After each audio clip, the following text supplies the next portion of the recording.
What about the big news that slipped out this afternoon that Victoria is about to open up new gas exploration permits? We're talking here particularly about the Otway and the Gippsland basins. This is the first release of these mapped areas since 2018. You and I have long talked about the fact that there's plenty of gas in Victoria. We talk about a supply challenge. There's certainly no gas issues. There's just issues getting it out of the ground and into use. But it's interesting, you know, you didn't see the Premier out there announcing this. This is just dribbled out, and it's been industry who's drawn it to our attention. That's right. This is another light bulb moment has gone off in Victoria that all their plans are impossible without more gas.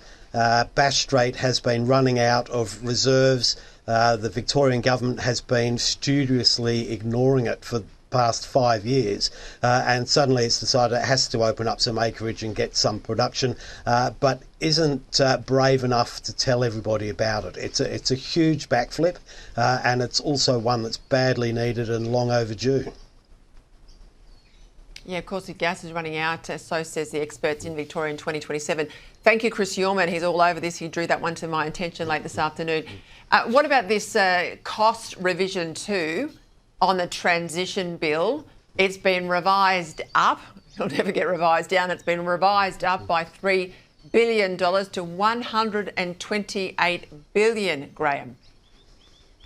Well, that's right. Look, that's only the start of the story. That figure of $128 billion is an artificial figure. It's one that's been modelled, if you like, to take account of what values of money will be in the future, but more importantly, what the cost or what the financial benefit is of reducing emissions. So the real figure on what it's going to cost is much, much larger than $128 billion. And modelling that was done by Frontier Economics has put it at about $650 billion. And AMO, by its own admission, is saying that the capital cost of doing these things is going up substantially. So even that $600 billion figure would be very conservative by the time the money's actually spent. I don't know about you, but I mean, I'm looking for a bit of Christmas hope as we slide into the end of the year. I get a sense, Graham, that we are starting to turn the tide and have a fact-based, engineering-based, reality-based assessment on where we're headed in terms of energy. Is that fair? Well, I think what we're seeing is someone's going to be left holding the baby at the end of the day.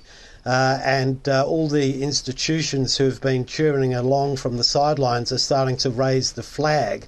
And so all suggestions are that it's Chris Bowen who's going to be left holding it when it doesn't work out or reality comes to the surface. And he's got an opportunity to take stock of that now, but there's little indication he's going to do anything other than pass it on to the next guy. I think he'll quit. I think he'll shuffle off. I think he'll head off to global pastures, let's call it that, before he has to deal with the reality of his mess. I'll leave it there. Thank you, Graham.